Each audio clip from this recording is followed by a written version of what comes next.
All right, let's dig into a feeling that's become, well, pretty much universal in the workplace today. It's this sense that the old rules for how to lead just don't work anymore. So the big question is, what's taking their place? It really all kicks off with this one question. You've heard the phrase quiet quitting, right? It's in the headlines, it's in meetings, it's everywhere. But here's the secret. Quiet quitting isn't the real issue. Not even close. It's a symptom of something running much, much deeper. And if you're looking for the source of the problem, don't look at the workforce. This huge wave of people checking out, pulling back, doing the bare minimum, it points a giant flashing arrow directly at the corner office. We're talking about a crisis in leadership. So, here's how we're going to break this all down. First up, we'll get into why that old leadership playbook is just failing so badly. Then, we'll introduce this new idea, the adaptive era, and unpack the tools you actually need. We'll see how to put it all into practice. And then we'll wrap up with the biggest question of all. Is making this change really a choice anymore? Okay, let's jump right in. Because to really get why the new way works, we have to be super honest about why the old way is so broken. Think about it this way. The entire contract between a company and its employees has been totally flipped on its head. The old world, it ran on command and control, on you being physically in your chair. The new world, our world, runs on empowerment, on trust, and on flexibility. The problem is, so many leadership styles are still stuck in the past. And that brings us right back to quiet quitting. See, it was never about laziness. It's a completely logical reaction to feeling controlled, untrusted, and just undervalued. It's what people do to protect themselves from bad leadership. And here's the real kicker.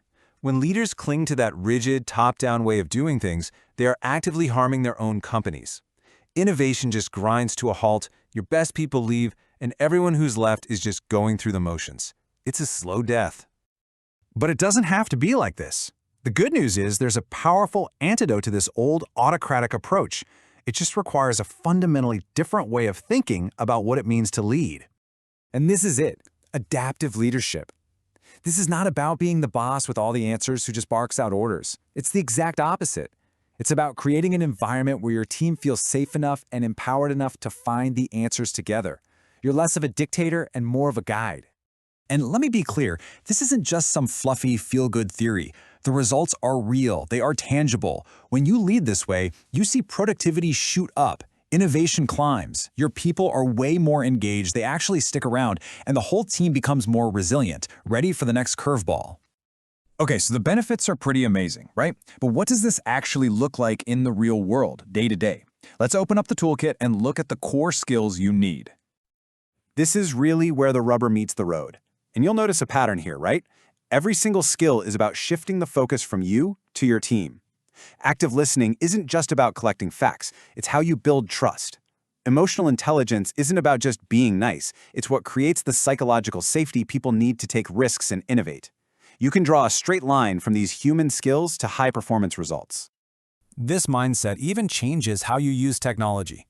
An old-school leader sees tech as a tool for surveillance, for tracking clicks and micromanaging. But an adaptive leader? They use the exact same tech to connect people and make decisions together. The tool itself is neutral. It's the leadership philosophy behind it that gives it its power. Okay, we've talked about the what and the why. Now let's get to the most important part. How in the world do you actually start to make this transition? Let's talk practical steps. This is such a great roadmap. And again, look at the theme here. It's about providing a destination, a clear vision, not a rigid set of turn-by-turn directions. You set the why, and then you empower your team to figure out the how. You let them experiment, make decisions, and yeah, sometimes even fail, because we all know that's where the most valuable learning actually happens. And you can start this like today. If you're a leader right now, the first step is simple but powerful. Ask for feedback, and then actually listen to it. If you hope to be a leader, start practicing empathy in every single interaction. And for the organization as a whole, the single smartest investment you can make is training that builds these very human skills. We have covered a lot of ground, but I want to end on what I think is the most critical point of all, the absolute, undeniable urgency of this shift. Seriously, this is not about getting ready for some far-off future in 2035. The future of work isn't on its way. It's already here. The disruption, the new expectations from employees, the need for insane flexibility, it's all happening right now. And the data on this could not be more clear. Look at the gap between these two leadership styles. It's not a small difference. It's a massive chasm. The style you choose has a direct, dramatic, and measurable impact on your team's ability to innovate and stay engaged. Period. This quote just hits the nail on the head. For decades, management was taught like it was a science of processes and control.